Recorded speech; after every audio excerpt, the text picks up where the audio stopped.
En la clase de hoy vamos a ver el concepto de hegemonía elaborado por Antonio Gramsci, periodista, filósofo y ensayista italiano que vivió entre los años 1891 y 1937. Él desde la cárcel, porque estuvo preso, como preso político, mejor dicho, durante la época del fascismo en Italia, elaboró una serie de aportes que sirvieron para enriquecer sí, el enfoque o la teoría marxista. Básicamente va a ser el concepto de hegemonía, ¿sí? Que va a distinguir Gramsci del concepto de dominación. Empecemos por aquí, con dominación. ¿Qué entiende Gramsci por dominación?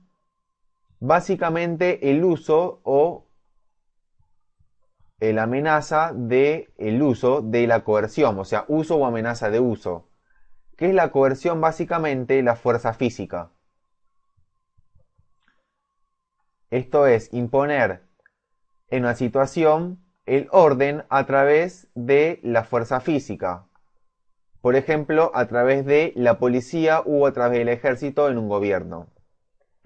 Pero lo que más le interesa a Gramsci va a ser esto que está aquí, que es la hegemonía. Digamos, una sociedad no se puede mantener solamente mediante la amenaza de la fuerza física. Va a ser también la cuestión de la hegemonía, que va a ser el consenso, básicamente. Una dominación u poder mediante el consenso. Pero ¿qué es básicamente hegemonía? Sería, a grandes rasgos, que una clase impone al resto de la sociedad, o sea, digamos, a la sociedad en su conjunto, un sistema de significados propios.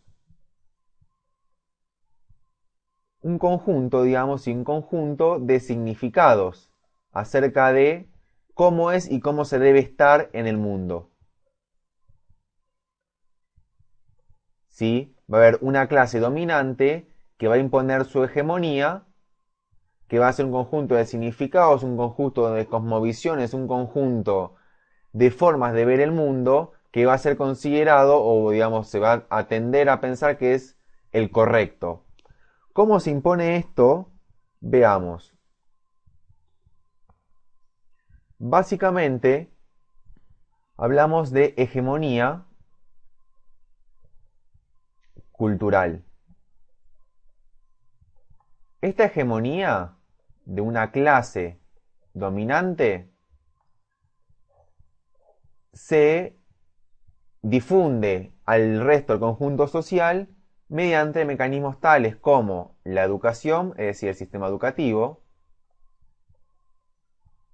el sistema religioso, o mejor dicho, las instituciones religiosas, vamos a poner aquí religión, aquí veo un acento, religión, y los medios de comunicación. ¿Sí? Estos tres mecanismos básicos van a actuar en el siguiente sentido. Van a hacer lo siguiente. Van a educar, entre comillas, a los dominados. ¿Para qué los educan? Para que conciban este de sometimiento como natural. Para que conciban esta forma de ver el mundo, o sea que no es propia de estos dominados, sino que de los dominantes, como natural. Conciban la forma de ver el mundo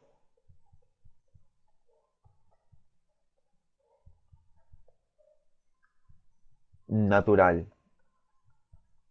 ¿Sí? Que esto justamente natural va a ser, entre comillas, ¿no? Porque es construido en realidad. Va a ser de la clase dominante, que va a tener el dominio de ese aparato de educación, religión y medios de comunicación, a través de los cuales impone su forma de ver el mundo. ¿Esto qué va a hacer? Esto va a llevar, aquí, a una neutralización de la capacidad revolucionaria de las clases sociales populares. ¿Sí? Pero aquí está el aporte interesante de la teoría de Gramsci, porque esta cuestión de la hegemonía, como vamos a ver más adelante, no es una cuestión estructural, de estructura que se impone sobre otras estructuras, como si fueran grandes bloques, sino que más bien siempre la hegemonía nunca es acabada, sino que siempre admite rupturas, choques y conflictos. Para eso, vamos a pasar a la siguiente pizarra. Dominantes no. Dominadas. ¿Sí? Esto básicamente serían los mecanismos por los cuales se impone una hegemonía, aquí están los mecanismos, con el objetivo de educar a los dominados para un sometimiento natural, entre comillas, ¿no? Que es natural en el sentido de que la clase dominante quiere que se vea como natural para que nunca cambie esa forma de ver el mundo. Y esto lo que va a tender es una neutralización de la capacidad revolucionaria de las clases dominadas. Bien, ahora lo siguiente. La hegemonía básicamente, digamos que no es un proceso acabado, ¿sí? Que nunca es total. Siempre va a generar conflictos y rupturas al interior de la sociedad. ¿Sí? Va a generar luchas y rupturas. Porque, digamos, acá Gramsci no está considerando que los sujetos sean simplemente estáticos, sino que también pueden resignificar prácticas y sentidos en torno a la hegemonía que se le intenta imponer. Al no ser un proceso acabado, abre la posibilidad de que se formen movimientos contrahegemónicos, ¿sí? Luchas en torno al sentido y en torno a en torno a todos estos conflictos inherentes a la imposición de una determinada forma de visión del mundo. Los sujetos, al tener diferentes visiones del mundo, van a colisionar dentro de la sociedad y esto va a generar todo el tiempo una realidad cambiante. ¿Sí? Aquí está justamente que la realidad, tal como decía Marx, no es un proceso estático, sino que está sujeta a la variable del cambio.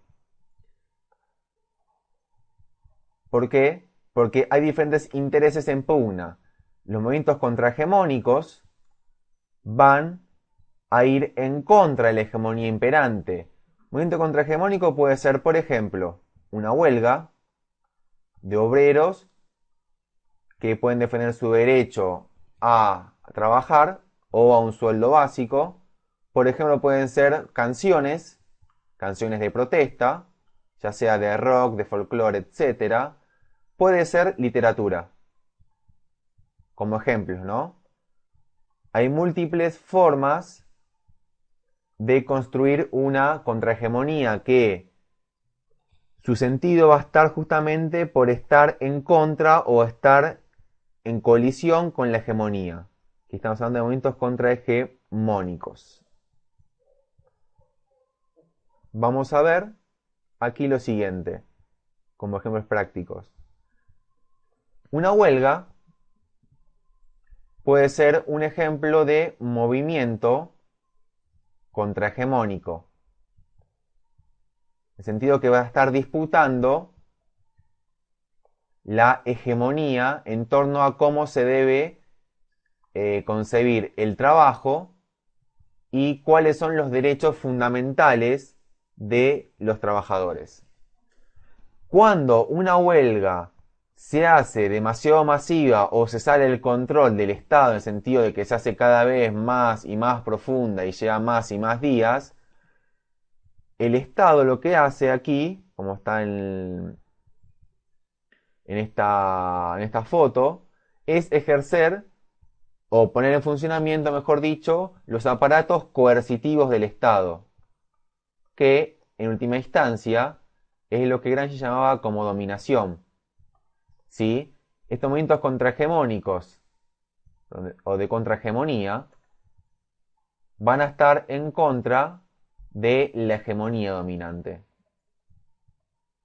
Cuando esta hegemonía se resquebraja y ya corre peligro la sociedad de una transformación radical, de una revolución, entran en juego los mecanismos coercitivos de dominación. Si por siempre hegemonía y dominación están ligados, hegemonía en tanto consenso, dominación en tanto coerción. Y en esto, digamos, se resume el chiste de aquí, de Quino, ¿no? Vamos a citarlo. Quien dice, en este caso, ven, esto es el palito de apoyar ideologías, que sería básicamente la idea que maneja, si queremos pensarlo de esa manera como metáfora, Gramsci. Lo que hace la dominación, en este caso el sujeto este que está aquí, representado, es intervenir en la sociedad cuando la hegemonía se resquebraja y cuando una ideología dentro de un movimiento contrahegemónico va a estar en contra del orden imperante y que propugna la clase dominante.